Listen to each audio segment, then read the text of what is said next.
The Tempest, Act 2, Scene 1. Enter Alonso, Sebastian, Antonio, Gonzalo, Adrian, Francisco, and others. Gonzalo. Beseech you, sir, be merry. You have cause, so have we all of joy, for our escape is much beyond our loss. Our hint of woe is common. Every day some sailor's wife, the masters of some merchant, and the merchant have just our theme of woe. But for the miracle I mean our preservation, few in millions can speak like us. Then wisely, good sir, weigh our sorrow with our comfort. Prithee, peace. He receives comfort like cold porridge. The visitor will not give him over so. Look, he's winding up the watch of his wit. By and by it will strike. Sir, one tell. When every grief is entertained that's offered, comes to the entertainer $1. Dolor comes to him indeed. You have spoken truer than your purposed. You have taken it wiselier than I meant you should. Therefore, my lord, fie, what a spendthrift is he of this tongue. I prithee spare. Well, I have done, but yet he will be talking. Which of he or Adrian for a good wager first begins to crow? The old cock, the cockerel, done the wager? A laughter, a match. Though this island seem to be desert, ha ha ha, so you're paid. Uninhabitable and almost inaccessible, yet he could not miss it. It must needs be of subtle, tender, and delicate temperance. Temperance was a delicate wench, and as subtle as he most learnedly delivered. As if it had lungs and rotten ones, or as 'twere perfumed by a fen. Here is everything advantageous to life.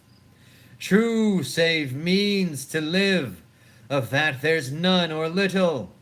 How lush and lusty the grass looks, how green! The ground indeed is tawny, with an eye of green in it. He misses not much. No, he doth but mistake the truth totally. But rarity of it is, which is indeed almost beyond credit, as many vouched rarities are. That our garments, being as they were drenched in the sea, hold notwithstanding their freshness and glosses, being rather new dyed than stained with salt water. If but one of his pockets could speak, would it not say he lies? Or very falsely pocket up his report. Methinks our garments are now as fresh as when we put them on first in Afric, at the marriage of the king's fair daughter Claribel to the king of Tunis. 'Twas a sweet marriage, and we prosper well in our return. Tunis was never graced before with such a paragon to their queen, not since widow Dido's time. Widow? A pox of that! How came that widow in? Widow Dido? What if he had said widower Aeneas too? Good Lord, how you take it! Widow Dido, said you? You make me study of that. She was of Carthage, not of Tunis. This Tunis, sir, was Carthage. Carthage? I assure you Carthage. His word is more than miraculous harp. He hath raised the wall, and houses too. What impossible matter will he make easy next? I think he will carry this island home in his pocket, and give it his son for an apple, and sowing the kernels of it in the sea, bring forth more islands. Why, in good time. Sir, we were talking that our garments seem now as fresh as when we were at Tunis at the marriage of your daughter who is now queen, and the rarest that ever came there. Bait, I beseech you, widow Dido, O widow Dido, widow Dido, is not, sir, my doublet as fresh as the first day I wore it? I mean, in a sort. That sort was well fished for. When I wore it at your daughter's marriage, you crammed these words into mine ears against the stomach of my sense, when I had never married my daughter there. For coming thence my son is lost, and in my rate she too, who is far from Italy removed. I never again shall see her.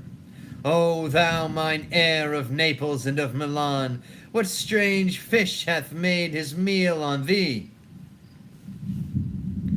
Sir, he may live. I saw him beat the surges under him, and ride upon their backs. He trod the water whose enmity he flung aside, and breasted the surge most swollen that met him. His bold head above the contentious waves he kept, and oared himself with his good arms in lusty stroke to the shore, that over his wave-worn basis bowed, as stooping to relieve him. I not doubt he came alive to land. No, no, he's gone. Sir, you may thank yourself for this great loss, that would not bless our Europe with your daughter, but rather lose her to an African, where she at least is banished from your eye, who hath to cause to wet the grief on it. Prithee, peace. You were kneeled to and importuned otherwise by all of us, and the fair soul herself weighed between loathness and obedience, at which end of the beam should bow. We have lost your son, I fear forever. Milan and Naples have more widows in them of this business's making than we bring men to comfort them. The fault's your own. So is the dearest of the loss. My lord Sebastian, the truth you speak doth lack some gentleness, and time to speak it in. You rubbed the sore when you should bring the plaster. Very well, and most shigurly. It is foul weather in us all, good sir, when you are cloudy. Foul weather, very foul. Had I plantation of this isle, my lord, he'd sow it with nettle seed, or docks, or mallows. And were the king on it, what would I do? 'Scape being drunk for want of wine. In the commonwealth I would, by contraries, execute all things. For no kind of traffic would I admit, no name of magistrate, letters should not be known, riches, poverty, and use of service none, contract, succession, born, bound of land, tilth, vineyard, none. No use of metal, corn, or wine, or oil, no occupation, all men idle, all. And women too, but innocent and pure, no sovereignty. Yet he would be king on it. The latter end of his commonwealth forgets the beginning. All things in common nature should produce without sweat or endeavor, treason, felony, sword, pike, knife, gun, or need of any engine, would I not have, but nature should bring forth, of it own kind, all foison, all abundance, to feed my innocent people. No marrying amongst his subjects, none, man, all idle whores and knaves. I would with such perfection govern, sir, to excel the golden age. Save his majesty. Long live Gonzalo. And do you mark me, sir? Prithee no more, thou dost talk nothing to me.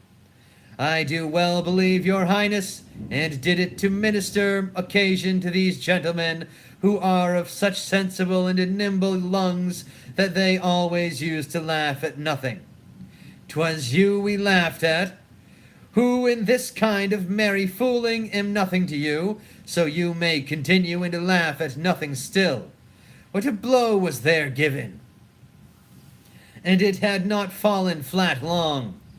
You are gentlemen of brave metal, you would lift the moon out of her sphere, if she would continue it in 5 weeks without changing. We would sow, and then go a bat fowling. Nay, good my lord, be not angry. No, I warrant you, I will not adventure my discretion so weakly. Will you laugh me asleep, for I am very heavy? Go sleep, and hear us. What, all so soon asleep? I wish mine eyes would with themselves shut up my thoughts. I find they are inclined to do so. Please you, sir, do not omit the heavy offer of it. It seldom visits sorrow. When it doth, it is a comforter. We too, my lord, will guard your person while you take your rest and watch your safety. Thank you, wondrous heavy. What a strange drowsiness possesses them! It is the quality of the climate. Why doth it not then our eyelids sink? I find not myself disposed to sleep.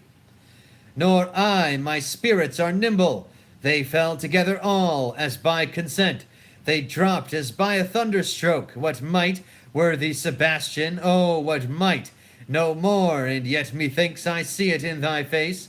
What thou shouldest be.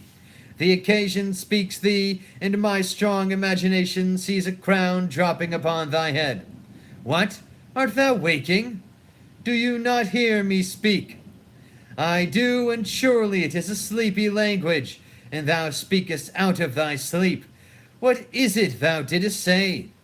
This is a strange repose, to be asleep, with eyes wide open, standing, speaking, moving, and yet so fast asleep. Noble Sebastian, thou lettest thy fortune sleep, die rather, winkest whiles thou art waking. Thou dost snore distinctly, there's meaning in thy snores. I am more serious than my custom. You must be so too, if heed me, which to do troubles thee over. Well, I'm standing water. I'll teach you how to flow. Do so to ebb hereditary sloth instructs me. Oh, if you but knew how you the purpose cherish, whiles thus you mock it, how in striping it you more invest it.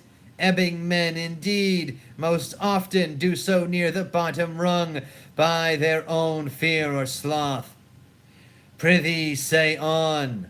The setting of thine eye and cheek proclaim a matter from thee, and a birth indeed, which throws thee much to yield. Thus, sir, although this lord of weak remembrance, this who shall be of as little memory when he is earthed, hath here almost persuaded, for he's a spirit of persuasion, only professes to persuade. The king, his son's alive, 'tis as impossible that he's undrowned, as he that sleeps here swims. I have no hope that he's undrowned. Oh, out of that no hope, what great hope you have! No hope, that way is another way so high a hope that even ambition cannot pierce a wink beyond, but doubt discovery there. Will you grant me with that Ferdinand is drowned? He's gone. Then tell me, who's their next heir of Naples? Claribel, she that is queen of Tunis, she that dwells 10 leagues beyond man's life, she that from Naples can have no note unless the sun were post, the man in the moon's too slow till newborn chins be rough and razorable, that she that from whom we all were sea swallowed, though some cast again, and by that destiny to perform an act whereof what's past is prologue, what to come in yours and my discharge. What stuff is this? How say you? 'Tis true, my brother's daughter's queen of Tunis, so is she heir of Naples, twixt which regions there is some space. A space whose every cubit seems to cry out, how shall that Claribel measure us back to Naples? Keep in Tunis, and let Sebastian wake. Say this were death that now hath seized them, Why, they were no worse than now they are. There be that can rule Naples as well as he that sleeps. Lords that can prate as amply and unnecessarily as this Gonzalo. I myself could make a chaff of as deep chat. Oh, that you bore the mind that I do! What a sleep were this for your advancement! Do you understand me? Methinks I do. And how does your content tender your own good fortune? I remember you did supplant your brother Prospero. True, and look how well my garments sit upon me, much feeter than before. My brother's servants were then my fellows, now they are my men. But for your conscience? Eh, sir, where lies that? If 'twere a kibe, 'twould put me to my slipper. But I feel not this deity in my bosom. 20 consciences that stand twixt me and Milan, candied be they, and melt ere they molest. Here lies your brother no better than the earth he lies upon, if he were that which now he's like, that's dead, whom I with this obedient steel 3 inches of it can lay to bed forever, whiles you, doing thus, to the perpetual wink for might put this ancient morsel, this Sir Prudence, who should not upbraid our course. For all the rest, they'll take suggestion as a cat laps milk. They'll tell the clock to any business that we say befits the hour. Thy case, dear friend, shall be my precedent. As thou gottest Milan, I'll come by Naples. Draw thy sword. One stroke shall free thee from the tribute which thou payest, and I the king shall love thee. Draw together, and when I rear my hand, do you like to fall it on Gonzalo? Oh, but one word. My master, through his art, foresees the danger that you, his friend, are in, and sends me forth, for else his project dies to keep them living. While you here do snoring lie, open-eyed conspiracy, his time doth take. If of life you keep a care, shake off slumber and beware. Awake, awake! Then let us both be sudden. Now, good angels, preserve the king. Why, how now, ho, awake? Why are you drawn? Wherefore this ghastly looking? What's the matter? Whiles we stood here securing your repose, even now we heard a hollow burst of bellowing, like bulls or rather lions. Did it not wake you? It struck mine ear most terribly. I heard nothing.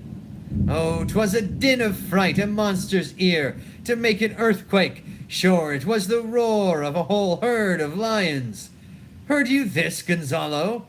Upon mine honor, sir, I heard a humming, and that's a strange one, too, which did awake me.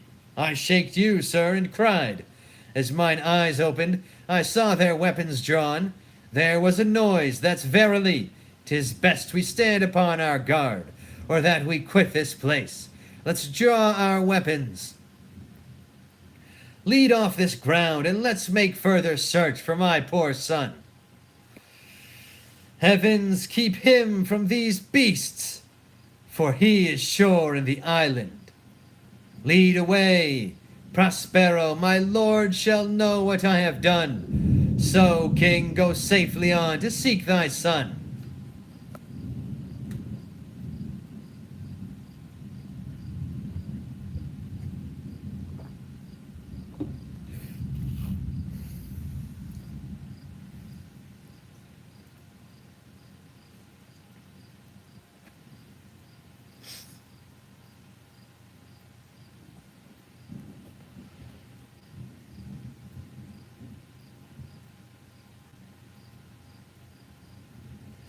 Scene 2. Enter Caliban with a burthen of wood.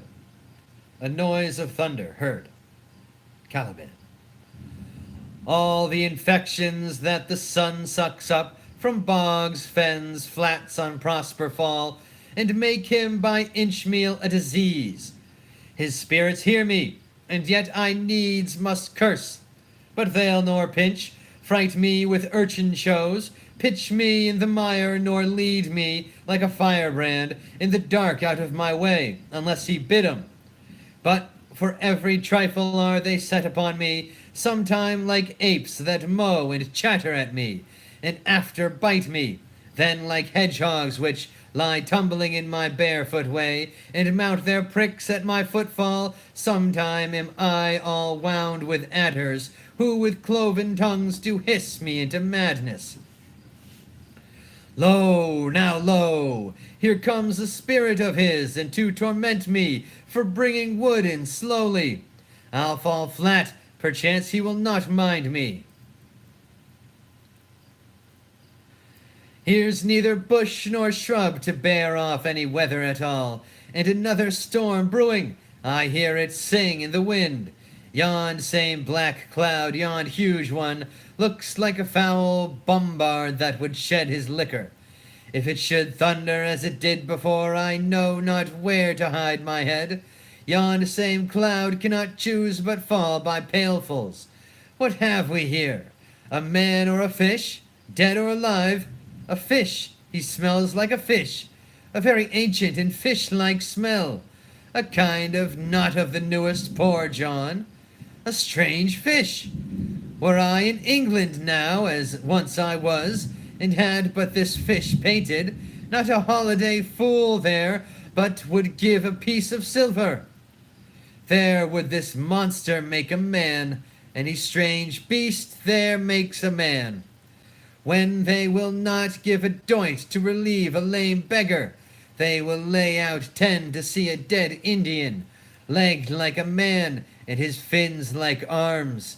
Warm of my troth, I do now let loose my opinion, hold it no longer, this is no fish, but an islander, that hath lately suffered by a thunderbolt. Alas, the storm is come again. My best way is to creep under his gabardine. There is no other shelter hereabout. Misery acquaints a man with strange bedfellows. I will here shroud till the dregs of the storm be past. I shall no more to see, here shall I die ashore. This is a very scurvy tune to sing at a man's funeral. Well, here's my comfort. The master, the swabber, the boatswain, and I, the gunner and his mate, loved Moll and Meg and Marian and Marjorie, but none of us cared for Kate. For she had a tongue with a tang, would cry to a sailor, "Go hang!" She loved not the savour of tar nor of pitch, yet a tailor might scratch her wherever she did itch. Then to sea, boys, and let her go hang. This is a scurvy tune, too, but here's my comfort. Do not torment me, oh! What's the matter? Have we devils here? Do you put tricks upon us with salvages and men of Indy? Ha! I have not scamped, drowning to be afeard now of your 4 legs. For it hath been said, as proper a man as ever went on 4 legs cannot make him give ground. And it shall be said so again, while Stephano breathes at nostrils. The spirit torments me, oh! This is some monster of the isle with 4 legs, who hath got, as I take it, an ague. Where the devil should he learn our language? I will give him some relief, if it be but for that. If I can recover him, and keep him tame, and get to Naples with him, he's a present for any emperor that ever trod on neat leather. Do not torment me, prithee, I'll bring my wood home faster. He's in his fit now, and does not talk after the wisest. He shall taste of my bottle. If he have never drunk wine afore, it will go near to remove his fit. If I can recover him, and keep him tame, I will not take too much for him. He shall pay for him that hath him, and that soundly. Thou dost me yet but a little hurt. Thou wilt anon, I know it by thy trembling. Now prosper works upon thee. Come on your ways. Open your mouth. Here is that which will give language to you, cat. Open your mouth. This will shake your shaking. I can tell you, and that soundly. You cannot tell who's your friend. Open your chaps again. I should know that voice, it should be, but he's drowned, and these are devils. Oh, defend me! 4 legs and 2 voices, a most delicate monster. His forward voice now is to speak well of his friend. His backward voice is to utter foul speeches and to detract. If all the wine in my bottle will recover him, I will help his ague come. Amen. I will pour some in thy other mouth. Stephano, doth thy other mouth call me? Mercy, mercy! This is a devil and no monster. I will leave him. I have no long spoon.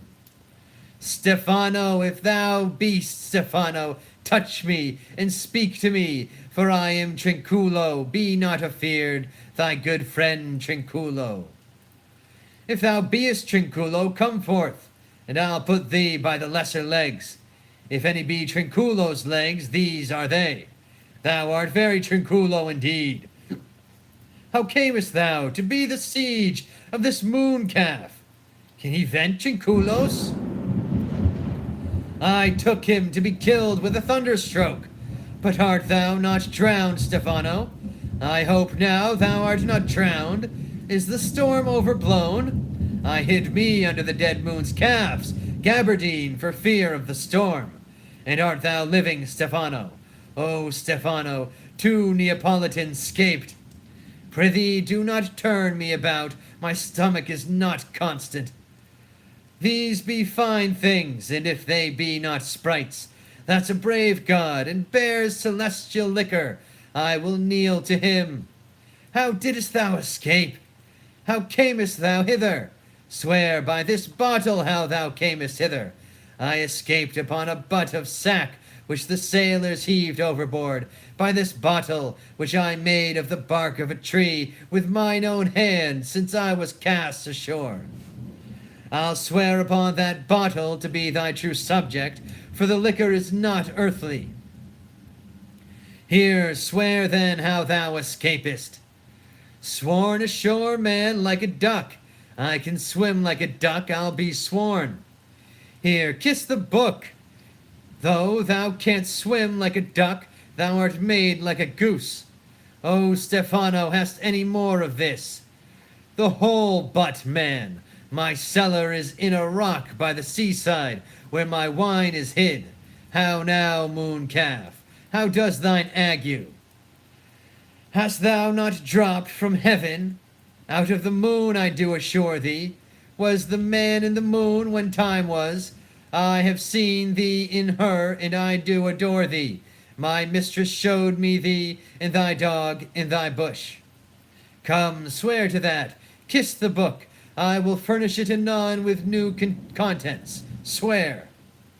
By this good light, this is a very shallow monster. I afeard of him. A very weak monster. The man in the moon. A most poor credulous monster. Well-drawn monster in good sooth. I'll show thee every fertile inch of the island, and I will kiss thy foot. I prithee be God. By this light, a most perfidious and drunken monster, when his god's asleep, he'll rob his bottle. I'll kiss thy foot. I'll swear myself thy subject. Come on then, down and swear. I shall laugh myself to death at this puppy-headed monster, a most scurvy monster. I should find in my heart to beat him. Come, kiss. But that the poor monster's in drink, an abominable monster. I'll show thee the best springs, I'll pluck thee berries, I'll fish for thee, and get thee wood enough. A plague upon the tyrant that I serve. I'll bear him no more sticks, but follow thee, thou wondrous man, a most ridiculous monster, to make a wonder of a poor drunkard. I prithee let me bring thee where crabs grow, and I with my long nails will dig thee pig nuts. show thee a jay's nest, and instruct thee how to snare the nimble marmoset. I'll bring thee to clustering filberts, and sometimes I'll get thee young scamels from the rock. Wilt thou go with me? I prithee now lead the way without any more talking. Trinculo, the king, and all our company else being drowned, we will inherit here. Here, bear my bottle. Fellow Trinculo will fill him by and by again. Farewell, master, farewell, farewell. A howling monster, a drunken monster. No more dams I'll make for fish, nor fetch in firing, at requiring, nor scape trenchering, nor wash dish. Ben, Caliban, has a new master, get a new man. Freedom, high day, freedom, freedom, high day, freedom. Oh, brave monster, lead the way. End of Act 2. Amen. Praise be to God, Jesus Christ, Jah Rastafari the Most High. Bless William Shakespeare.